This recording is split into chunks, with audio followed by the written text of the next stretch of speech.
Hello, and welcome to another Monday with Marie. I'm really excited about this Monday.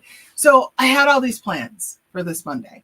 My plan was to have my list of questions that we have to talk to you about those, and then a couple of interesting things happened on the way to Monday with Marie. One was I got a phone call this morning with a good friend that the topic of that conversation made me think, oh, this would be a really great conversation to have on Monday with Marie.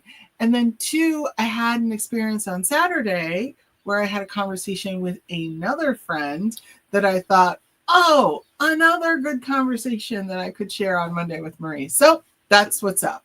That's what we're doing. I'm going to share those conversations with you because I think that they're really important. So we're going to start with Saturday's conversation. Saturday's conversation was really around motivation. So I thought it was really interesting. So what happened is I had a friend who came over and, just popped in, say hi, and we were chatting. And so she happened to share that she is just in a rut. She's struggling right now.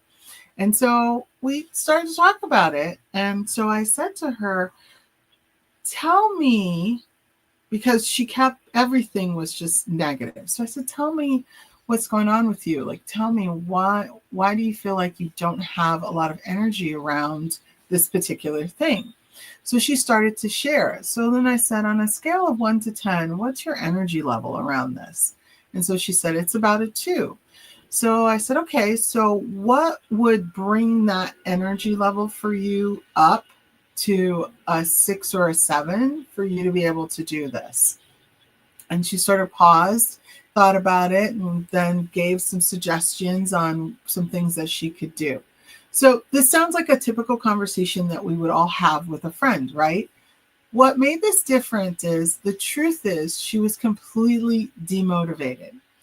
And instead of saying to her, you're demotivated or what would motivate you, I took the approach of actually saying to her, what would give you energy around this? And here's why. Motivation and energy are really synonymous.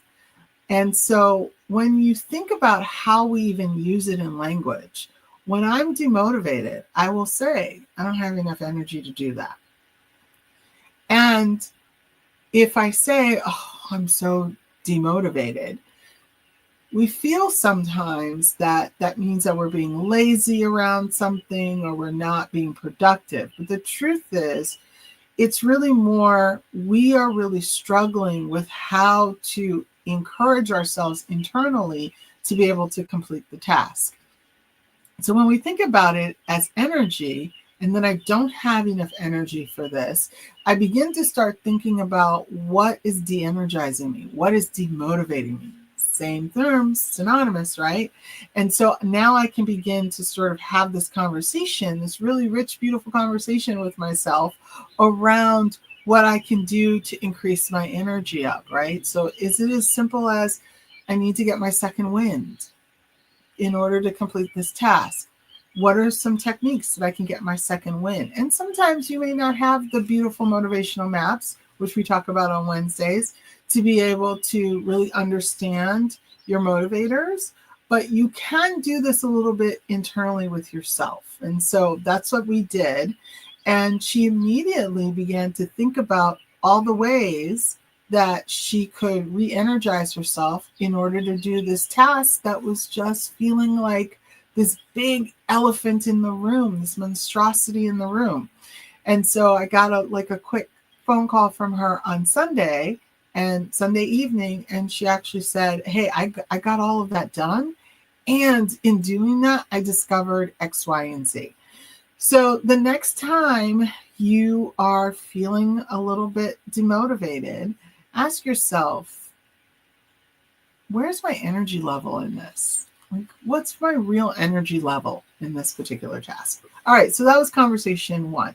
Conversation 2 happened this morning while I was getting ready for this. And so conversation 2 was really around having a client that you're struggling to get them to buy into the concepts that you are providing for them.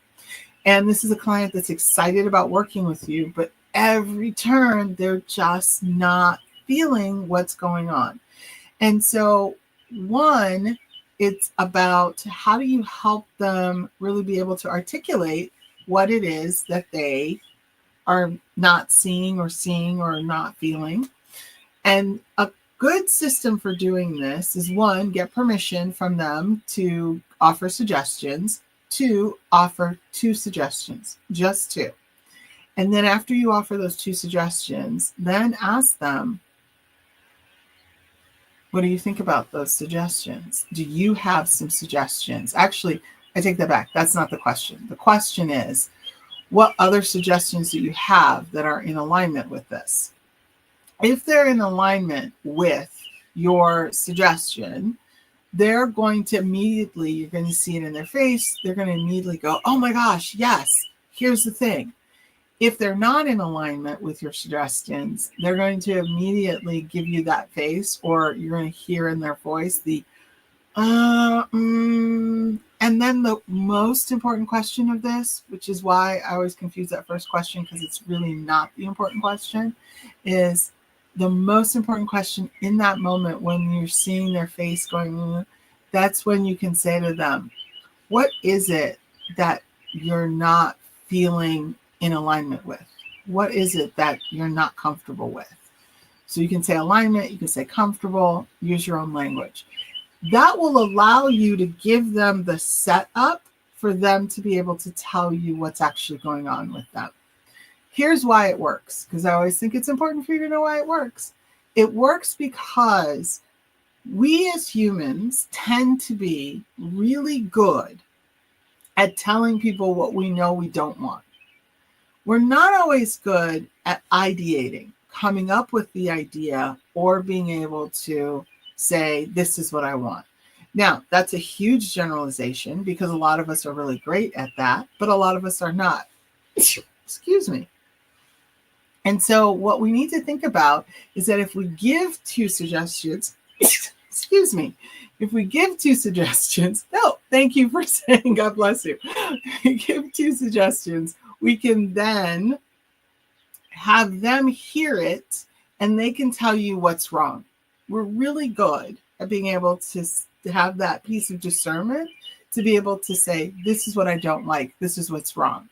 So offering that up to them to be able to be critical of it allows them to now be able to articulate what's going on. And your job in that moment is to listen for the unspoken as well as the spoken. Listen to what they're saying to you, but also listen to how they're saying to you. Listen to the tone that they're giving so that you can begin to sort of think about, okay, what I hear you saying, fact checking, what I hear you saying is X, Y, and Z. I was able to do that this morning with my friend, and she immediately said, after I gave her the two suggestions, asked her how she felt about that, then I could see on her face, and I said, what's not working for you? She immediately told me what wasn't working for her, and that allowed me to be able to see what it was that she was struggling with. And then I said, it sounds like you're struggling with, gave her what she was struggling with, and she immediately had the unblock. She was like, oh my gosh, that's exactly right. And so I said to her, all right, pause. That's exactly what you need to do with your client, what we just did. And she's like, oh, that was so helpful. Yeah, I get it now. That's where my struggle was. So that is my tip for you today is offers two. The reason why 2 is the magic number here is that the first one, they could kind of go, okay. But when you give 2, you're giving 2 choices. You don't want to give more than 2 because in that moment, what you're trying to discover is, are they in alignment with me or are they out of alignment with me? And 2 choices will be able to give you that information that you need. I hope that's helpful. This is really for anyone who provides services to someone to be able to kind of fact check if you're on the same page in a way that really provides co-creation. All right, I will say have a wonderful Monday, our last Monday in April, and I will see you next week with another Monday with Marie. And I feel a sneeze coming on because it always happens in threes. So I'm going to let you go now. Thanks. Bye for now.